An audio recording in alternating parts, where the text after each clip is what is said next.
Hey guys, hey internet, come and watch us draw and talk Albert Einstein. So welcome back to day 12 of 30 days of drawing dead people, aka turning historical figures and celebrities into zombies. Anyway, if that's your thing, definitely stay tuned and enjoy the doodle. So, Albert Einstein was a German-born theoretical physicist who developed the theory of relativity, one of the two pillars of modern physics, alongside quantum mechanics. His work is also known for its influence on the philosophy of science. He is best known to the general public for his mass energy equivalency formula, E equals mc squared, which has been dubbed the world's most famous equation.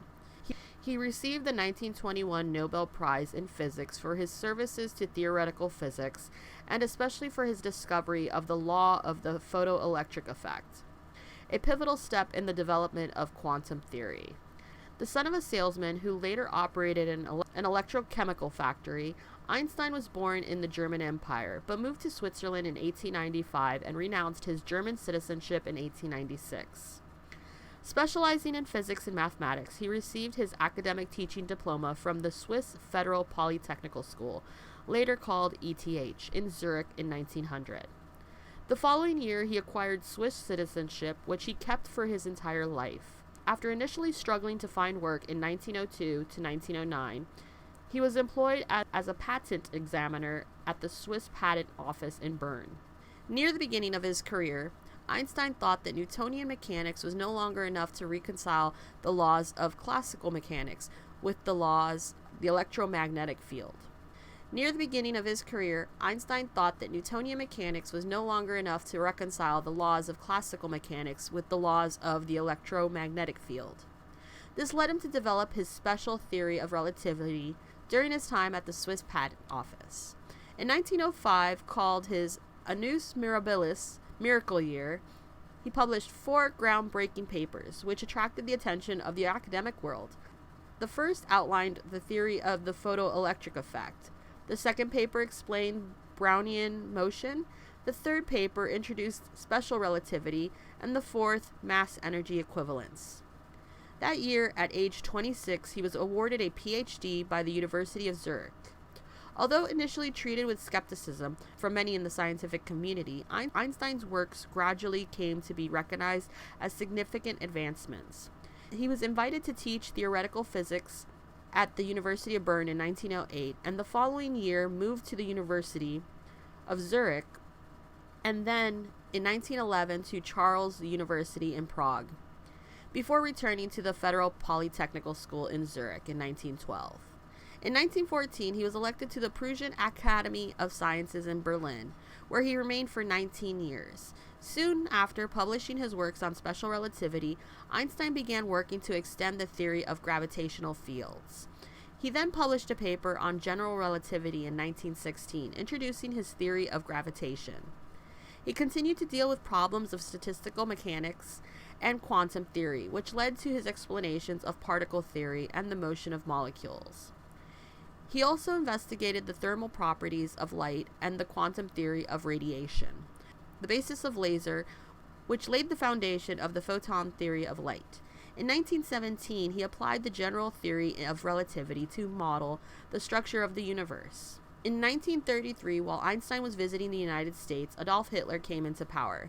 Because of his Jewish background, Einstein did not return to Germany. He settled in the United States and became an American citizen in 1940. On the eve of World War II, he endorsed a letter to President Franklin D. Roosevelt alerting FDR to the potential development of extreme powerful bombs of a new type and recommending that the U.S. begin similar research. This eventually led to the Manhattan Project. Einstein supported the Allies, but he generally denounced the idea of using nuclear fission as a weapon.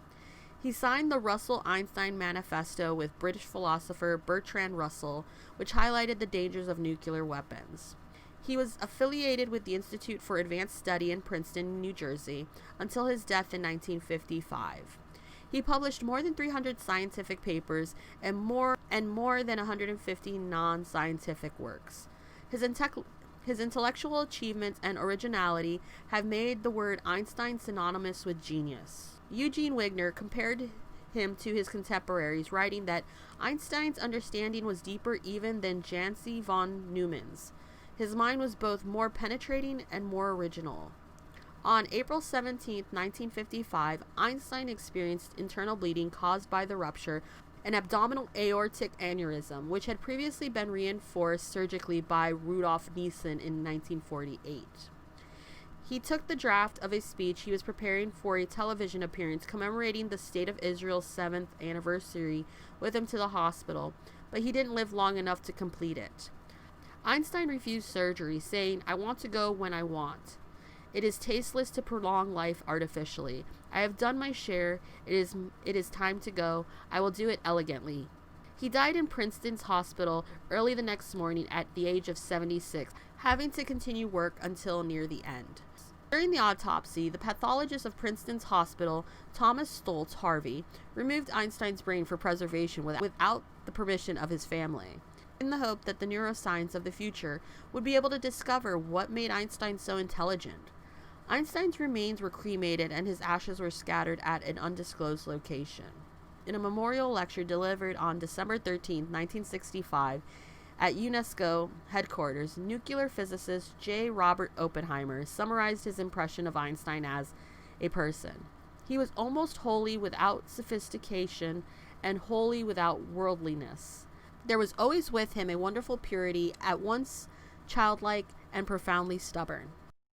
Anyways, that's just a little bit about Albert Einstein. I'm pretty sure that you can sit there and you can Google and discover so much more. If you know any fun facts, definitely feel free to share them down below. I really enjoyed learning more about Hendrix and finding out that Hendrix and Handel, there's a museum there in London.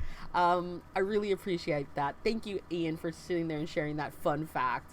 If you have any fun facts, definitely feel free to comment down below. And if you like this video, definitely hit the like button and subscribe to find out who we end up drawing next and turning into a zombie. Anyway, that's pretty much it. I hope you guys enjoyed this video. Bye. Whatever it is that you believe you're seeing, it's not real. Seeing things before they happen. Things are not always what they seem in this place. So you can't take anything for granted.